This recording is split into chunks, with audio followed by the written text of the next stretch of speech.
కూటమి ప్రభుత్వం వైసీపీ మహిళా నాయకులపై చేసిన దౌర్జన్యాలను ఖండిస్తూ తాడేపల్లిలోని అంబేద్కర్ విగ్రహానికి పాలాభిషేకం చేశారు.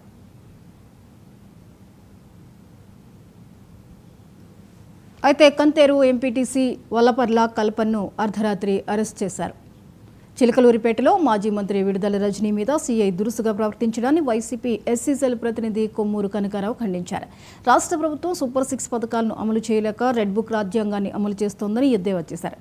కూటమి ప్రభుత్వానికి దళితులంటే చిన్న చూపులా ఉందని వైసీపీ ఎస్సీ సెల్ గుంటూరు జిల్లా కార్యదర్శి డేవిడ్ రాజు ఆరోపించారు.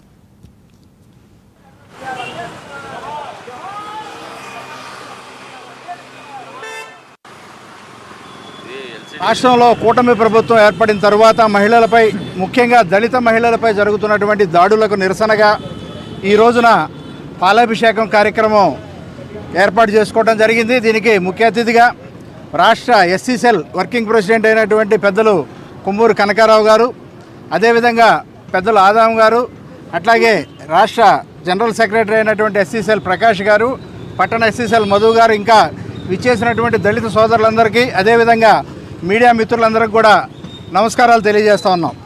మీరందరూ చూస్తూ ఉన్నారు, గత 11 నెలల కాలంలో ఈ కూటమి ప్రభుత్వం అధికారంలోకి వచ్చిన తరువాత వారు ఏవైతే అబద్ధపు హామీలతో ప్రభుత్వాన్ని ఏర్పాటు చేసుకున్నారో, తీరా అధికారంలోకి వచ్చిన తరువాత ఆ హామీలను నెరవేర్చడంలో విఫలమై వాటిని చేయలేక ఎవరైతే ప్రశ్నిస్తూ ఉన్నారో, సోషల్ మీడియా కావచ్చు, అదేవిధంగా మహిళలు కావచ్చు, నాయకులు కావచ్చు, కార్యకర్తలు కావచ్చు, ఎవరు గొంతెత్తితే వాళ్ళు గొంతు నొక్కే ప్రయత్నాలు ఈ రోజున జరుగుతూ ఉన్నాయి.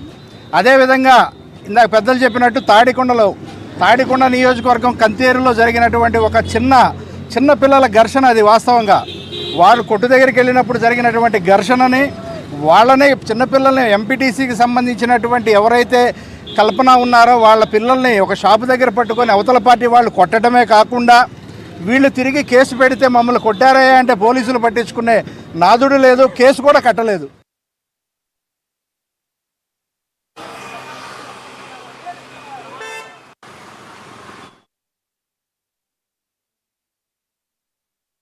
నగర్లో కబ్జాదారులు రెచ్చిపోయారు. ఓ ఇంటిని కబ్జా చేసేందుకు ప్రయత్నించగా అడ్డుకున్న మహిళలపై దాడి చేసి గాయపరిచారు. ఈ దాడిపై కొందరు మహిళలు రాయదుర్గం పోలీస్ స్టేషన్లో ఫిర్యాదు చేశారు. శేర్లింగంపల్లి మండల పరిధిలోని గచ్చిబౌలి సర్వే నెంబర్ 136లోని అంజయ్య నగర్లో ముతోజ్ మధు 15 ఏళ్లుగా నివాసం ఉంటున్నాడు. మధు నిర్మించుకున్న ఇంటికి జీహెచ్ఎంసీ నుంచి నెంబర్, విద్యుత్ కనెక్షన్, మంజీరా నీటి కనెక్షన్ పొందాడు. ఈ ఇంటికి ఎదురుగా ఉండే షేక్ రహీం, చాంద్ పాషాలు కొన్ని రోజుల క్రితం ఆ స్థలం తమదంటూ వచ్చారు. నకిలీ డాక్యుమెంట్లను సృష్టించి తమ స్థలం కబ్జాకి యత్నించారని బాధితులు వాపోయారు. ఈసారి ఇతరుల నుంచి కొనుగోలు చేశాం, శేర్లింగంపల్లి రెవెన్యూ కార్యాలయం పట్టా మంజూరు చేసిందంటూ ఆక్రమించేందుకు ప్రయత్నించారని బాధితుడు మధు చెప్పారు.